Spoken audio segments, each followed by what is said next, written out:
Okay, so what if I told you that the solution to some of our absolute worst pollution problems wasn't some new fancy machine, but something that's been quietly growing in our forests for millions of years?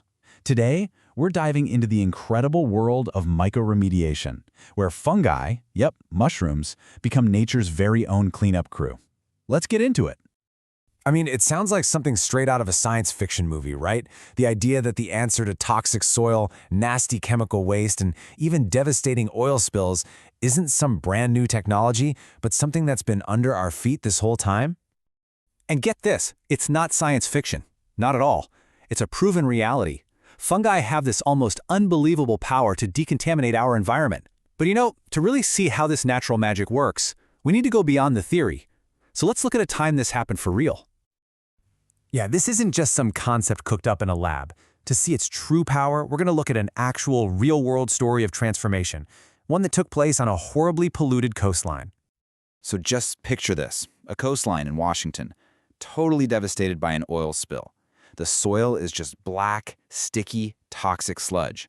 Now, the usual cleanup would be super expensive, disruptive, a mess. But a team of researchers, they had this radical idea. They decided to just unleash fungi on it. And you have to see the speed of this. It's incredible. So on day one, you've got that toxic sludge. But just 4 weeks later, the mycelium, that's the mushroom's root network, is already weaving its way through all that gunk, literally breaking it down. And by week 8, the job is done. The soil is back. The final result is just wow.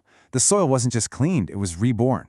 Insects came back, new plants started to sprout, a whole ecosystem literally came back to life from what was a toxic dead zone. It's just a stunning example of nature's power to heal itself. Seeing that kind of result just raises a huge question, right? How? How can a fungus literally eat toxic petroleum? To get that, we need to look at the science behind nature's little cleanup crew. So it all boils down to this fascinating three-step process. First, that huge mycelial network acts like a giant natural sponge, just pulling in all the pollutants. Then, here comes the real magic. The fungus releases this cocktail of powerful enzymes. You can think of them like tiny biological scissors, snipping apart the super tough, complex molecules of things like oil. And what's wild is, fungi didn't evolve this for us. They developed these enzymes to break down tough stuff like wood so they could eat.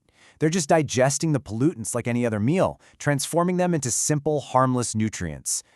And this whole amazing process, it actually has a name: mycoremediation. It's a specific kind of bioremediation that uses fungi, nature's master decomposers. What's so incredible is that we're not inventing anything new here. We're just harnessing a powerful natural process that's been perfected over millions and millions of years. And the versatility of these things is just astounding. Seriously, we're not just talking about oil. Fungi, especially certain types like the oyster mushroom, can break down a frighteningly long list of pollutants, everything from agricultural pesticides to industrial chemical waste. And get this, researchers are even having success getting them to digest plastics and absorb heavy metals. It's amazing. So this isn't some far-off dream for the future. It is happening right now. Let's take a look at some of the practical ways fungi are already out there cleaning up our world. And the applications scale from tiny to massive, which is so cool. A home gardener can use mushroom spawn to clean up some contaminated soil right in their own backyard.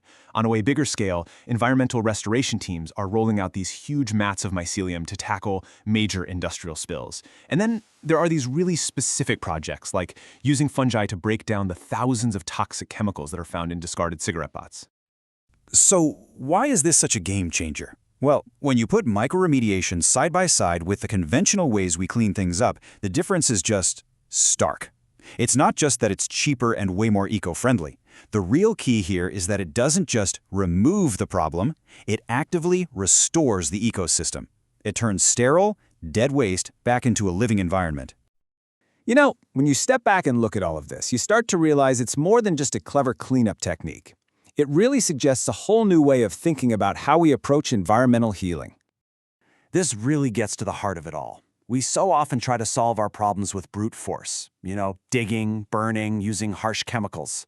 Mycoremediation shows us a totally different path. It teaches us that healing can be this quiet, patient process, just like these little mycelial threads weaving their way silently through the dark, to bring everything back to life. And ultimately, that's what this is about: partnership. Instead of fighting against nature to clean up the messes we've made, we can learn to work with its own inherent genius. Fungi are offering us a powerful way to collaborate with the planet's incredible ability to heal itself. It really makes you wonder, doesn't it? If this incredibly powerful solution has been growing in our forests this whole time just waiting for us to notice, what other elegant, brilliant, natural solutions are we simply overlooking right now? That's a powerful thought to leave you with. Thanks for joining me for this explainer.